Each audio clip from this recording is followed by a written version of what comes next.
Hello bachchon, let's see this question. The question says, in the following questions, a statement of assertion A is followed by a statement of reason R. If both assertion and reason are true and reason is the correct explanation of assertion, then mark 1. If both assertion and reason are true but the reason is not the correct explanation of the assertion, then mark 2. If assertion is true statement but reason is false, then mark 3. If both assertion and reason are false statements, then mark 4. Assertion: diamagnetism is exhibited by all the substances.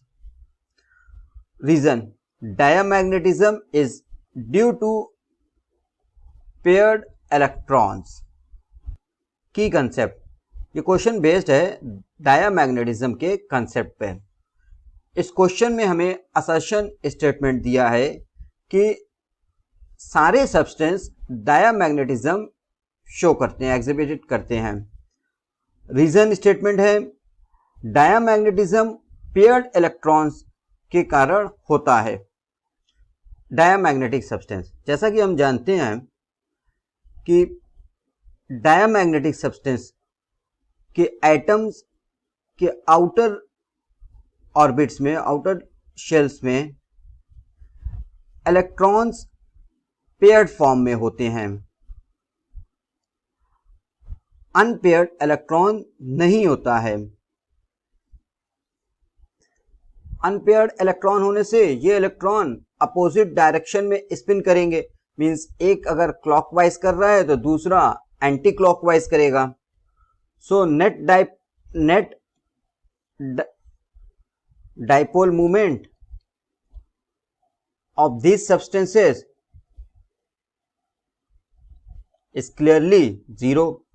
Means anti-clockwise spinning electrons से जो dipole movement होगी वो cancel out हो जाएगी clockwise spinning electron से, और net dipole movement zero हो जाएगा।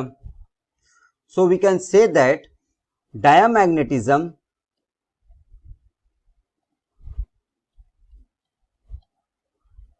is due to paired electrons.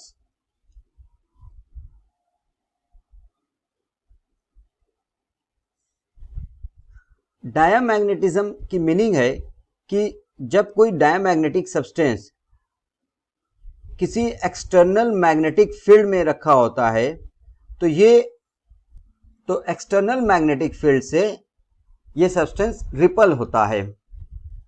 ऐसा इसलिए होता है क्योंकि ये सब्सटेंस एक्सटर्नल मैग्नेटिक फील्ड से मैग्नेटाइज्ड होता है इन अपोजिट डायरेक्शन। हम ये भी जानते हैं कि every substance exhibit diamagnetism behavior. This is because in every substance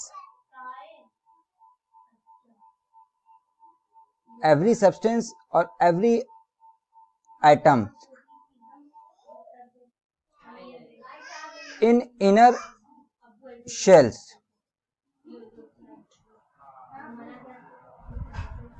they have paired electrons.